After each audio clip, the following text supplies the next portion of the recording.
In the South Korean capital of Seoul, we've made contact with a young man of 26 years who, until 2 years ago, didn't know that a world existed outside of the barbed wire. I didn't know, not at all, not until I escaped. He quite simply thought the whole world was a prison camp. He didn't know that the country North Korea existed, that something exists outside of that country. He didn't even know that the mastermind behind his miserable life was Kim Jong-il. The children from Camp 14 were so worthless that they didn't deserve knowledge of the life and thoughts of the dear leader.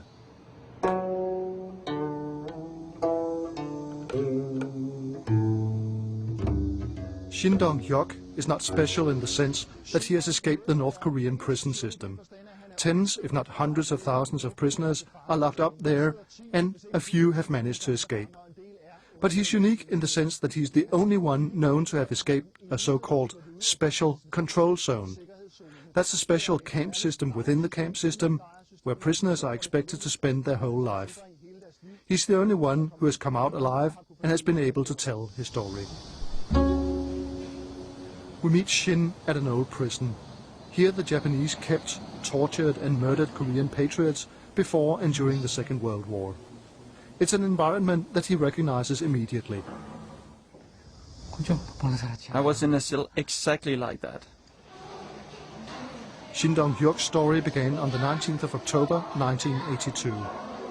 His parents were prisoners in Camp number 14, isolated in the mountains north of the North Korean capital of Pyongyang. The reason why is not known, but as a reward for good behavior, they were selected for marriage and put together in a cell for 5 days. 9 months later, Shin was born behind the fence. One thing followed him every day. We were always hungry. The little boy was placed with his mother, but she worked every day in the mountains and mines from 5 in the morning. When she returned around midnight, she had no time for the boy. She often beat him. He learned nothing about common humanity.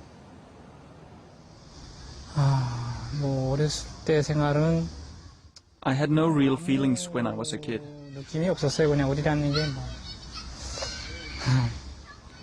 Two categories of people inhabited the world behind the wire. Those who made mistakes were prisoners. Those who made no mistakes were guards. In the eyes of the little boy, the starved and sometimes beaten woman who returned to him at night was the cause of his suffering. My mom had made mistakes, so it was only natural that we should live like this. I didn't even want to know why. At 5 he was sent to school in the mornings. They taught him to read and write, to add and subtract. The teachers were guards with pistols and sticks to beat the little ones. One day he witnessed a teacher beating a little girl on the head so hard that she died the next day. In the afternoon, the 5-year-old was sent to the mountains to do hard labor. The only positive thing about that was that it was possible to catch mice, rats, worms and snakes for the eternally hungry stomachs. Friendship and closeness didn't exist. Everyone was on his own. Everybody else could be an informer. Our society was constructed in a way so that my mother was supposed to inform on me and I would inform on her. The day came when Shin was taken from his mother. He was placed in a dormitory and supposed to attend secondary school. From 12 years on, it was nothing but work. But they called it secondary school. There was no reading or stuff like that.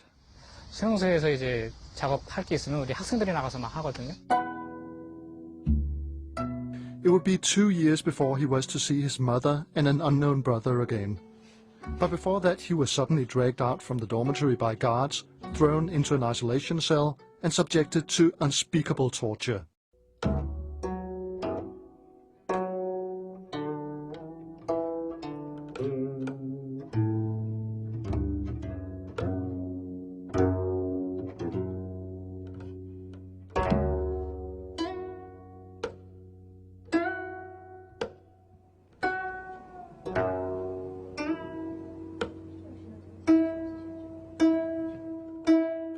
His mother and brother had attempted to escape. The idea was to get the 14-year-old boy to reveal if he knew anything about the attempt, but he knew nothing and couldn't tell anything. The torture went on for 7 months. One day, it was the 29th of October 1996, Shin was dragged out to an open square and placed in the first row of the prisoners there. He thought he was about to be executed, but then they brought out his mother and his brother. I think it is better we skip this part.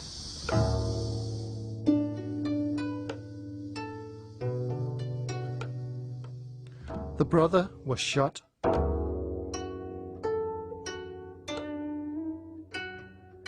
The mother hung. She was tied up and gagged, but just before she died, she looked directly at him. He avoided her eyes. From then on, a miserable life was transformed to daily naked horror. After the death of my mother, I had an incredible hard time. I was beaten every day. I almost died. The other children attacked him. "Your life is lost," they yelled and laughed. They stole his food, and all the time he hated his mother and brother for what they had done.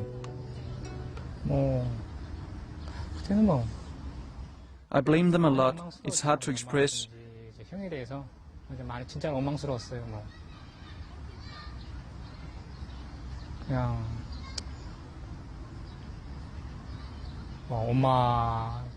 But it was a good thing that they died. 엄마하고 형하고 많이 원망했어요. 어떻게 보면은 엄마하고 형이 죽기 잘했다. 그때는 그렇게 생각했어요. After all they had committed a crime. 당연히 죽어야지 하는 생각.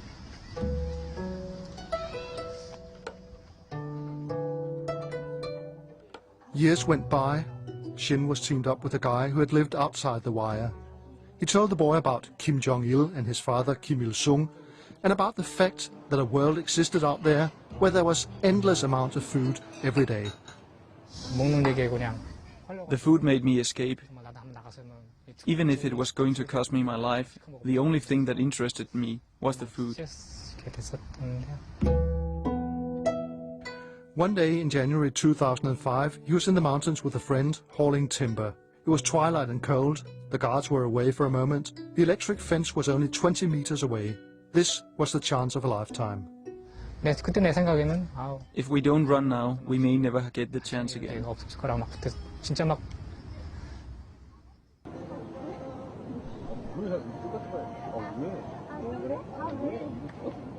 We shall return to Shin's escape, but before that we have another contact to meet. Shin's friend, Hyuk Kang. Kang has made the drawings for this program based on his own experience and the stories of Shin and other defectors.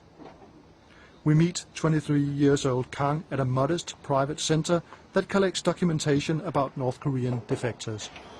Kang, is that you? Hi. Are you good to see you? Shin and Kang are small guys. Their bodies themselves document that something is awfully wrong in the north. So these are your drawings? 네, 저희 북한 애들은 보통 다 키가 작거든요. Children in North Korea are much smaller. Sixth graders in South Korea are more than 170 centimeters in height. In North Korea, they are 150 to 160. 여기 애들은 초등학교 6학년이 거의 키가 막 170 넘는데 저희는 뭐 고등학교 6학년 돼도 뭐 키가 거의 한 160, 뭐 150짜리 다 작죠.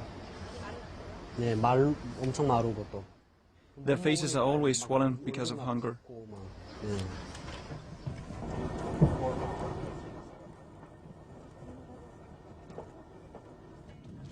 Kang hasn't been to the camps, but he knows hunger very well. It arrived in earnest in his small provincial town during the early 90s, where North Korea was grinding to a standstill. There was no economy, no fuel, no work. Worst of all, the state food coupons became worthless. The shelves were empty. The first to die were the old people and small children. The bigger kids and adults were out in the mountains digging for moles, rats, mice, frogs, and even rainworms. The landscape changed from green